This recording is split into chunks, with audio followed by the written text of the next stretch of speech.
Bienvenue à toutes et merci de nous retrouver sur Malaika, le magazine de la femme chrétienne et africaine. Aujourd'hui, nous allons parler d'un sujet, je suis sûre, qui concerne 3/4 de nous les femmes. Et vous allez certainement vous demander de quoi il s'agit. Alors je vous invite à vous installer confortablement et à nous retrouver dans un instant.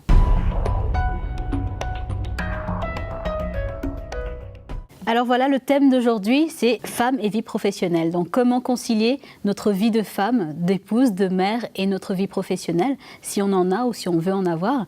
Et pour ce faire, j'ai le plaisir d'avoir pour cette conversation entre femmes, Mama Audrey. Mama Audrey, bienvenue. Mama Audrey, très heureuse d'être sur le plateau et de pouvoir participer à Malaika. Nous aussi. Et bien sûr, nous avons Mama Janine de Kinshasa qui est venue exprès pour participer à l'émission, nous donner du feedback du terrain. C'est ça, le retour des femmes sur le terrain, c'est vraiment super. Merci, Mama Janine. C'est notre envoyé spécial. Exactement. C'est ça. Et je suis contente, je suis vraiment ravie d'être là. Bonjour à toutes nos téléspectatrices, Mama Audrey, Magali. Et vraiment super content d'être là. Voilà. Et bien sûr, notre chroniqueuse, je ne la présente même plus. C'est Magali, n'est-ce pas? Magali, merci d'être là. Merci Nadège de m'accueillir. Mama Janine, bonjour. Mama Audrey, je suis contente d'être là avec vous, encore une fois. Merci Mag. Et donc tout à l'heure, tu nous donneras un peu de détails de ce que tu as trouvé. Avec plaisir. Et j'ai aussi le plaisir d'avoir notre invitée spéciale aujourd'hui, Marie-Aimée, qui nous vient de l'île Maurice. Bonjour Marie-Aimée. Alors bonjour à tous, très content d'être là avec vous pour partager, discuter ensemble sur ce thème extraordinaire, vie professionnelle de la femme et sa vie chrétienne. Exactement. Ben justement, aujourd'hui, nous allons voir un petit peu en détail. Déjà, premièrement, est-ce qu'une femme peut travailler? Quel type de travail elle peut faire? Comment elle peut concilier sa vie chrétienne, sa vie de femme et sa vie professionnelle? Nous allons rentrer dans les détails, mais avant tout, nous allons passer à la rubrique de Mag.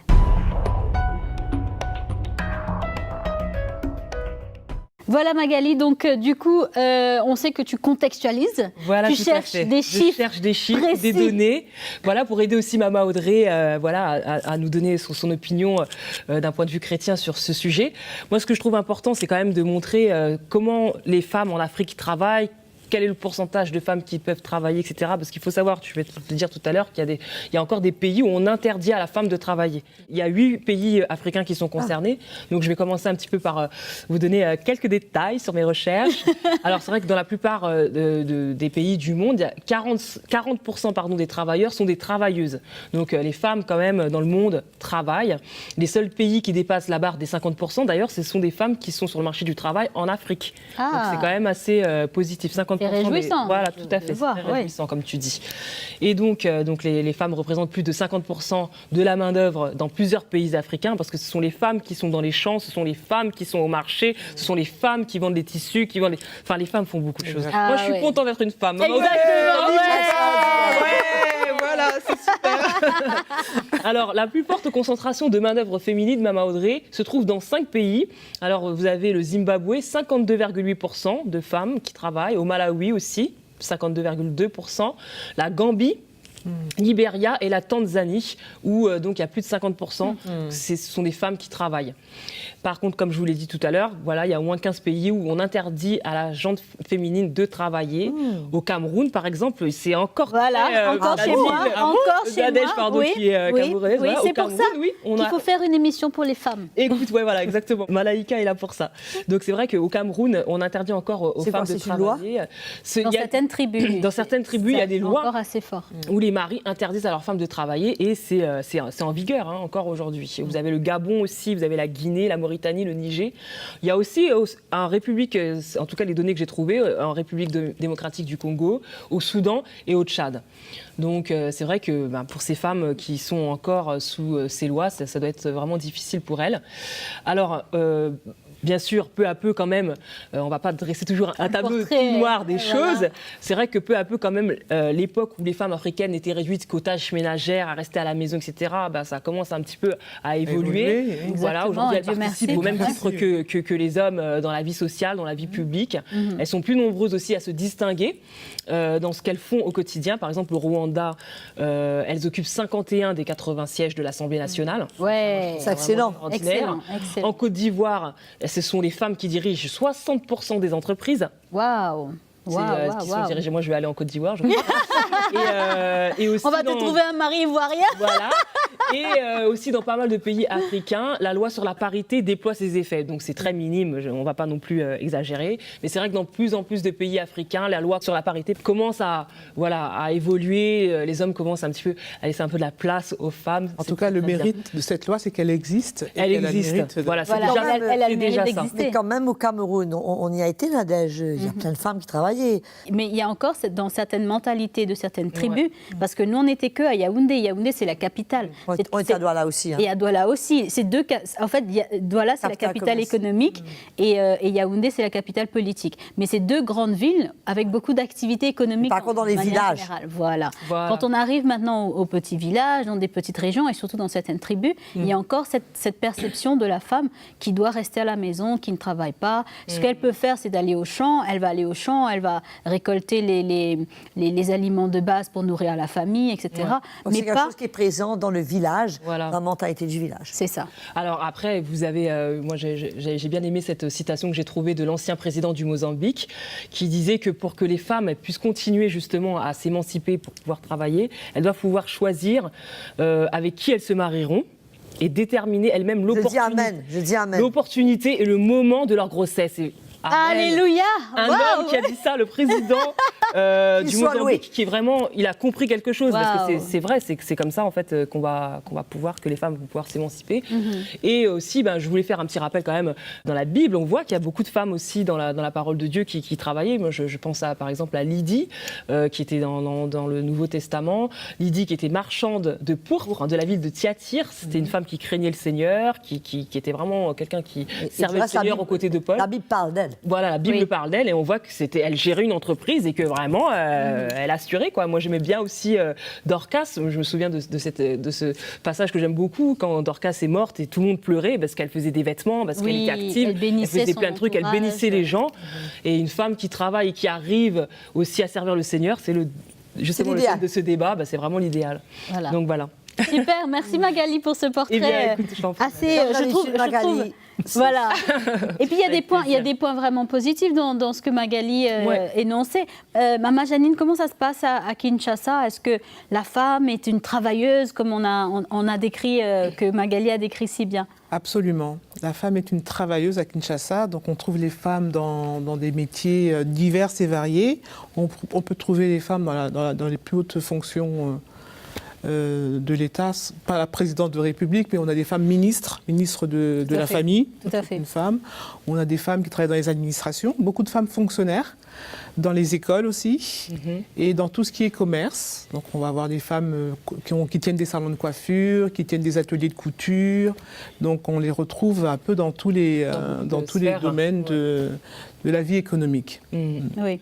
Et je veux juste revenir pour le Cameroun, parce que au fait, au Cameroun, il y a aussi des femmes qui sont dans différentes sphères économiques, politiques, etc. Mais c'est vrai qu'il y a encore une mentalité qui peut demeurer, une mentalité négative face à la femme qui travaille. Donc ça va toujours être privilégié la femme qui ne travaille pas, qui reste à la maison, etc. Mais elle est plus respectée, on la trouve plus... Oui, elle est plus honorable pour une femme de rester à la maison et de s'occuper de sa famille. Moi, j'aimerais juste savoir, Maman Audrey, est-ce que, quelque part, la femme, d'après la parole de Dieu, elle ne devrait pas travailler? Parce que si on part sur certaines réactions de maris qui ne souhaitent pas que leur femme travaille, si je prends le cas du Cameroun et dans d'autres pays, est-ce qu'il y a une base biblique à cette pensée-là? Non, absolument pas. Il n'y a aucune part dans la Bible où il est dit que la femme ne doit pas travailler. Mais par contre, le Seigneur encourage la femme à prendre soin de ses enfants, à être une femme vertueuse. Pierre parle de la femme qui doit prendre sa place, enseigner les plus jeunes, faire grandir ses enfants. C'est sûr, mais c'est vrai que les situations sont différentes. Il y a des contextes qui sont changeants. Et quand la femme est appelée à travailler, et que c'est l'accord de son mari, il y a une entente, il y a une raison, il s'organise pour autant, je ne vois vraiment pas de raison que ça ne se passe pas.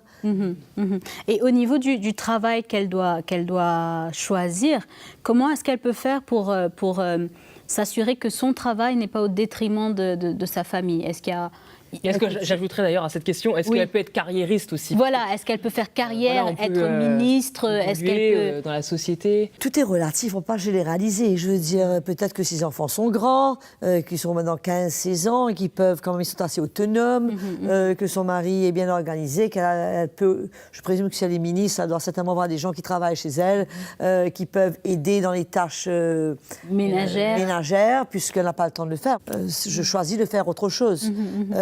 Qui est plus utile pour l'Église, et j'ai des sœurs qui m'aident. Mais là, les enfants sont déjà grands, ils sont mariés. Je vois vraiment pas de souci. Il y a des femmes qui ont à cœur d'aller partager l'Évangile. Je connais beaucoup de sœurs dans l'Église qui ne font pas ça tout le temps, mais elles bougent, elles vont partager l'Évangile dans d'autres pays, dans d'autres églises. C'est une question d'organisation. Et je crois aussi qu'il faut réaliser que la femme, elle est multitalent.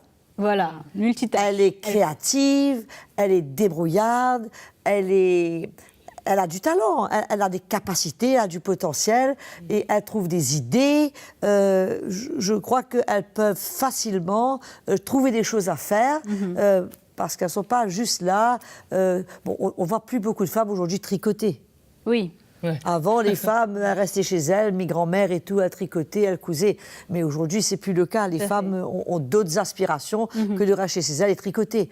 Et je vois aucun problème qu'une femme puisse s'épanouir dans ce qu'elle fait sans pour autant négliger sa tâche première, qui est celle de prendre soin de sa maison et de ses enfants. Bon, ça peut arriver que la maison est un petit peu négligée.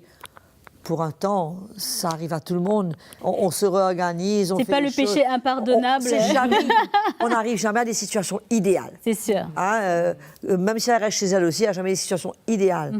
Donc, moi, je pense que la femme ne devrait pas se sentir limitée dans ce sens, mais tout en sachant que son rôle premier, que le Seigneur l'a confié, qui est un rôle extraordinaire, c'est de grandir ses enfants et de les faire connaître le Seigneur et de les emmener à connaître le Seigneur et à surtout prendre soin d'eux. Bien sûr. Alors, moi, je veux juste donner la parole à notre invitée aujourd'hui, Marie-Aimée. On aimerait entendre un petit peu votre témoignage, Marie-Aimée, concernant le challenge de la conciliation entre la vie professionnelle et la vie familiale. Comment ça s'est passé pour vous, hein? Alors, Evie Nadège, c'est un grand défi.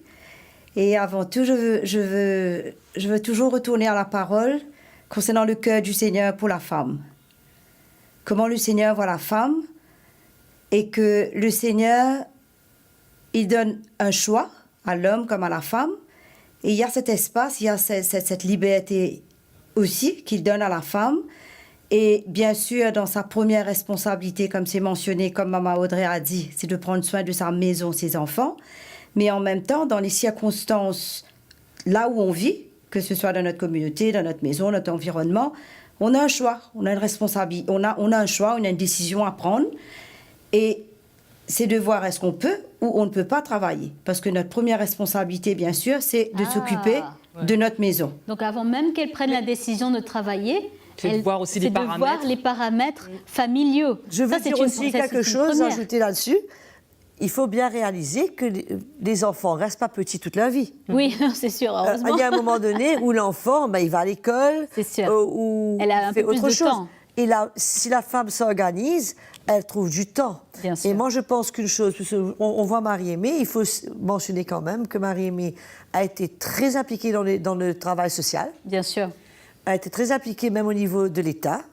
Mais nous, les femmes, on a tellement à gagner à prendre soin des autres. Oui, c'est à prendre soin des démunis. C'est presque naturel, voilà la femme. À s'occuper des veuves, à s'occuper des orphelins, à s'occuper de ceux qui souffrent dans notre communauté. Il y a tellement de choses. Porter un repas aux vieux, au 3e âge. Bien sûr, donc, on ne peut pas rester chez nous, l'enfant est à l'école, on va rester faire quoi à la maison? Bien sûr. Et justement, Marie-Aimée, pour continuer sur le témoignage, donc de trouver le bon moment, le juste moment pour commencer à avoir une activité professionnelle. Exactement.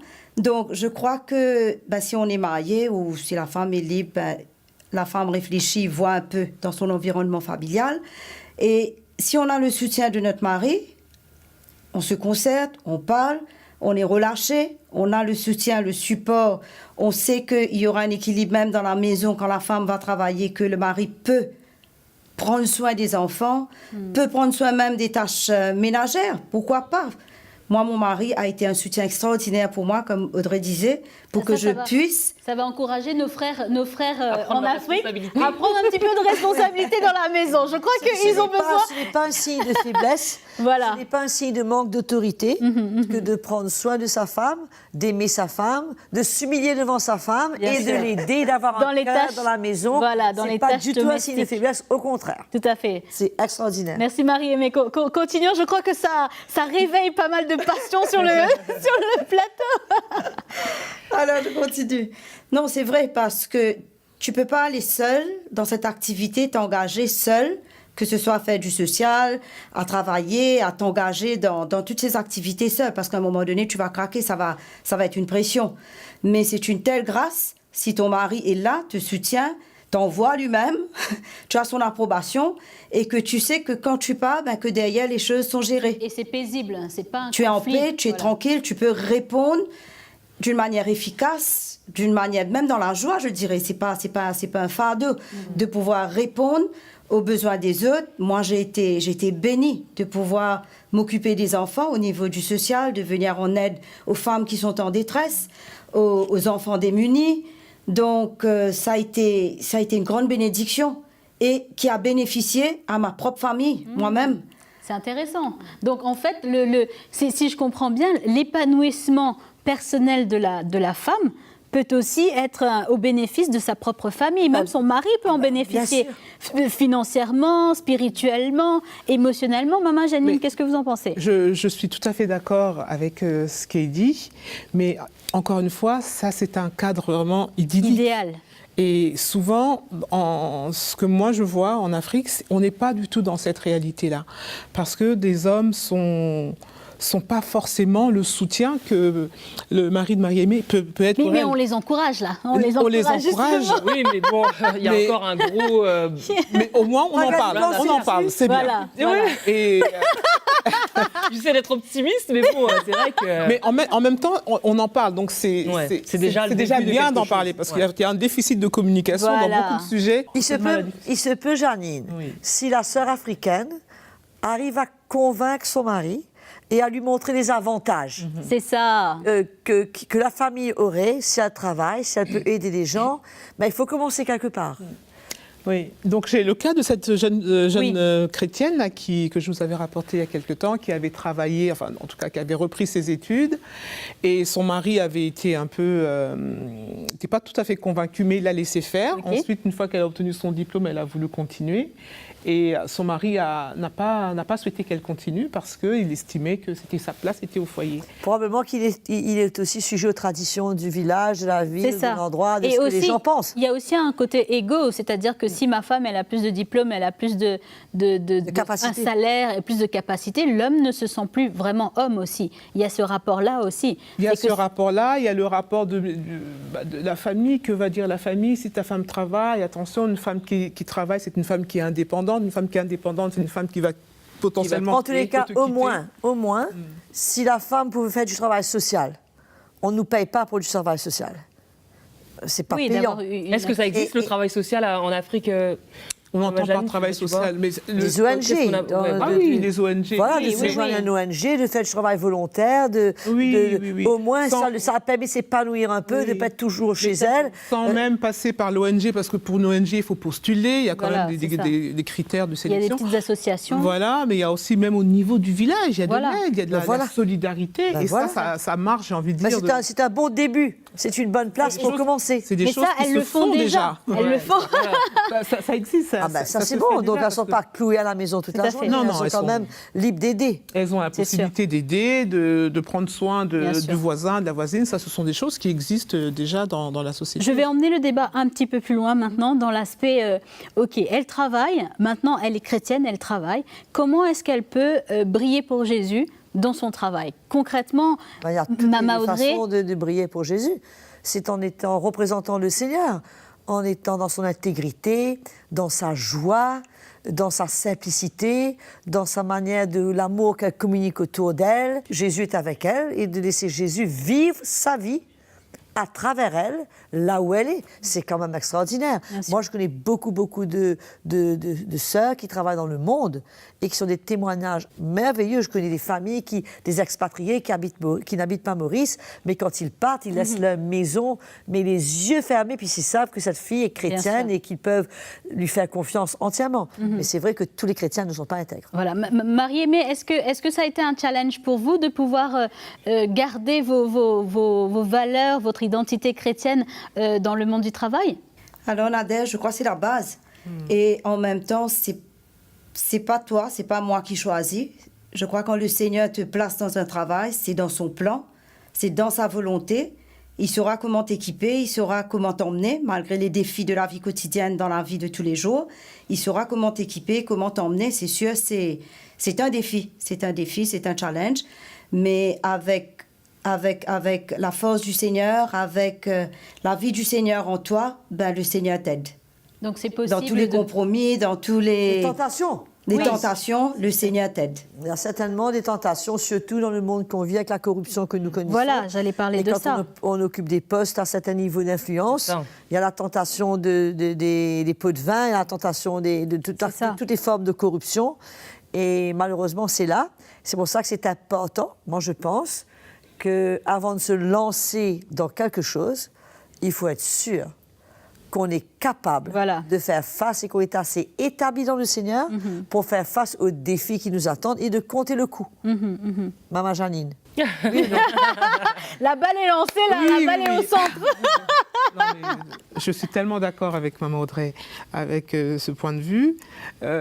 Moi, je reviens toujours à ces femmes chrétiennes qui vendent au marché. Souvent, on les encourage parce que parfois, elles vont manquer de ce qu'on appelle intégrité, ou peut-être c'est des choses qui sont en elles. Par exemple, souvent, ce que je trouve en Afrique, elles vont mettre le prix d'un produit à la tête du client. Si Maman Audrey va acheter, je vais dire n'importe quoi.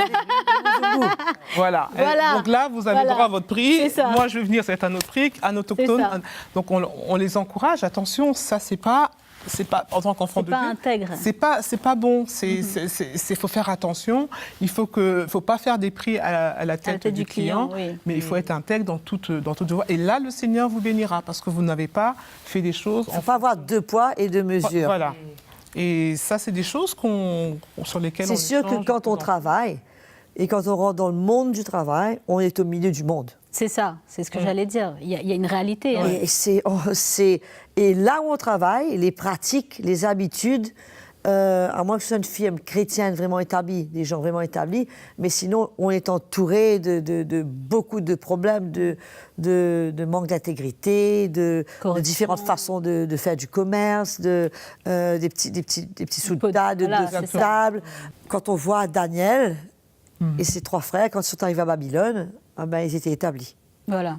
Ils ne sont pas laissés tenter par les coutumes de vie de ce qui les entourait, mais ils ont pu se tenir pour leurs valeurs jusqu'au bout, jusqu'à aller dans le feu.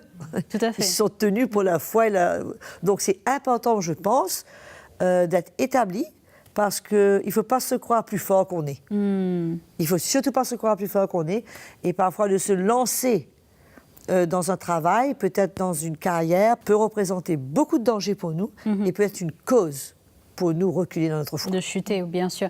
Et Maman Audrey, si la femme se retrouve à avoir ce conflit où la vie professionnelle prend un petit peu le dessus sur la vie familiale, ou alors la vie familiale prend le dessus sur la vie professionnelle et que c'est difficile de concilier les deux, quel choix elle devrait faire s'il y a besoin de faire un choix ? Elle peut changer de style de vie professionnelle, elle peut changer de travail.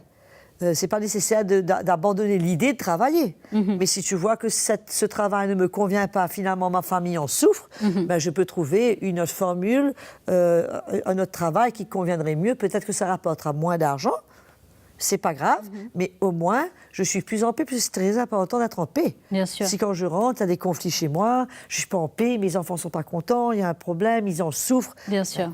Donc là, la priorité, c'est de toujours mettre la famille en premier. Ma vie spirituelle, les enfants, si aussi mon travail, j'ai plus le temps d'aller à une réunion, j'ai plus le temps de lire la Bible, j'ai plus le temps de passer du temps avec le Seigneur, il y a un problème. C'est ça. Donc, il y a un problème. Il y a une hiérarchie à pouvoir garder. Il faut être assez mûr pour juger les situations nous-mêmes.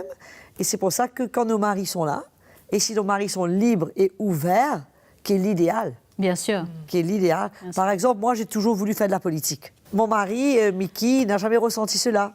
Et je pense que quelque part, c'est pour ma protection. Je pense aussi. Mais si c'était que moi, ça fait longtemps que je m'étais lancée dans la politique. Et je donnerai aussi un petit témoignage, c'est que quand on veut retourner à l'île Maurice pour travailler pour le Seigneur à plein temps, on n'avait vraiment pas de sous, quoi. On luttait, on avait du genre 200 roupies par semaine pour manger, 3-4 $, 5 $. Et mon frère m'a offert un poste. Et c'était génial. Voiture, essence, salaire. Donc, il vous a offert un poste de travail. oui, Travail. oui, oui, comme je travaillais secrétaire de direction et tout. D'accord. Et je me suis dit, ben, c'est le Seigneur. Et comme ça, Mickey pourra prêcher, on sera tranquille, on n'a plus de soucis. Ben, le Seigneur a dit non. Le Seigneur a dit non. Il y a un chemin de foi que je veux t'enseigner et le travail, c'est pas pour toi. Tu vas continuer à me faire confiance et apprendre avec ton mari à me faire confiance pour ta vie. Et c'était pas la priorité pour ce temps-là. Mais malheureusement, Maman Audrey, le temps nous est compté. On va devoir passer au mot de la fin.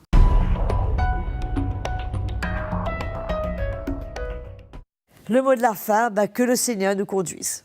Je crois que dans toute chose, le Seigneur est concerné par notre vie. Il sait ce qui est bon pour nous. Et si on est sincère avec le Seigneur et qu'on veut faire quelque chose et que cela est dans le plan de Dieu, le Seigneur saura ouvrir les portes. Je pense que le Seigneur peut parler au cœur de nos maris. Je pense que le Seigneur peut changer leur cœur. Il y a la grâce de Dieu qui est là.